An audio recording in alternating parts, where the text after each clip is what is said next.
Anda masih bersama kami dalam Berita Lampung. Bagi Anda yang baru bergabung, berikut Berita Lampung pilihan hari ini. Agak di pinggir aja ya, jangan ganggu. Pinggir aja, pinggir. Pinggir aja. Pinggir. Para pemuda di Bandar Lampung memasang bendera merah putih sepanjang ratusan meter.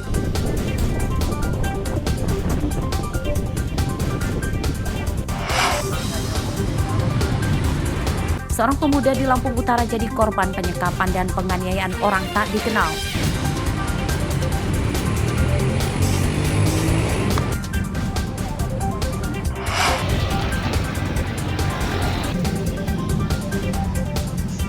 Warga sekitar kawasan industri Bandar Lampung resah dengan polusi debu dari muatan truk batu bara dan bungkil.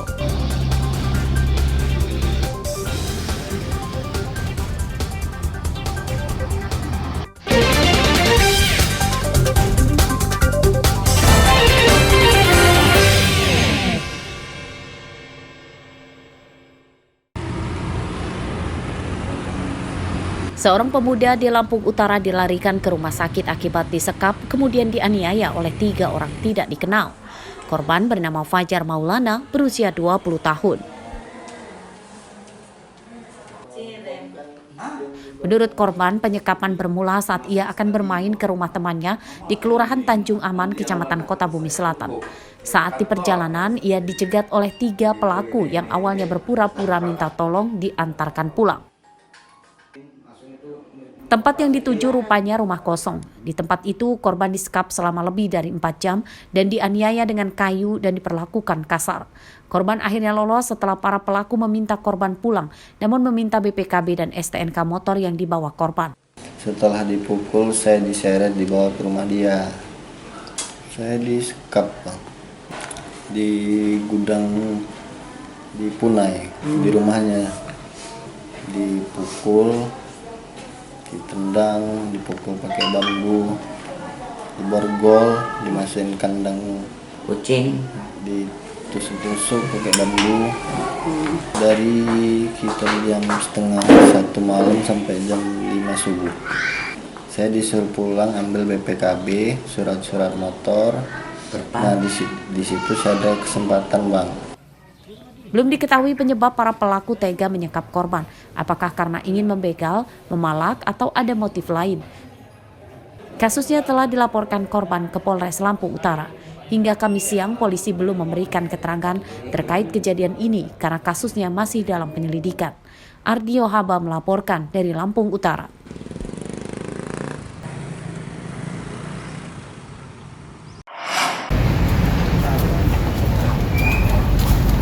Iming-iming untung banyak dengan cepat membuat Dani Prasetya gelap mata.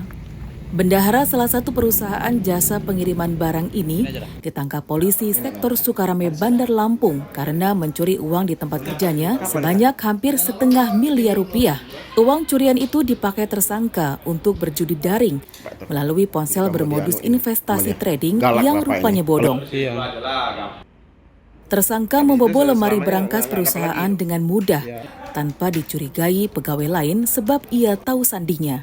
Pencurian terungkap oleh pimpinan perusahaan yang kemudian melaporkan ke polisi. Uangnya dari? Saya ngambil dari berangkas.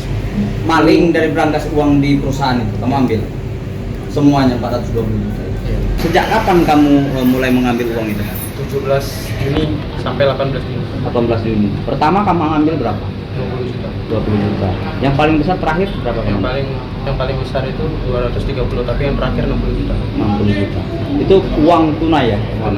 Jadi yang bersangkutan ini tergiur, nggak jauh beda dengan kayak judi online.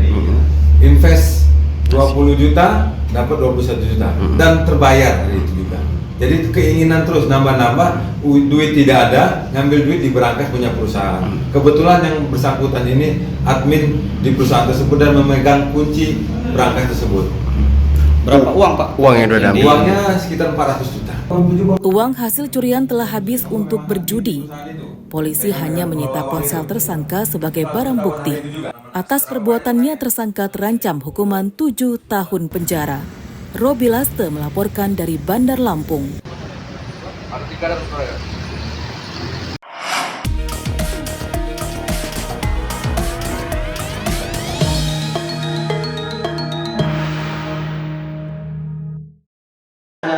lampiran pelaporannya ya?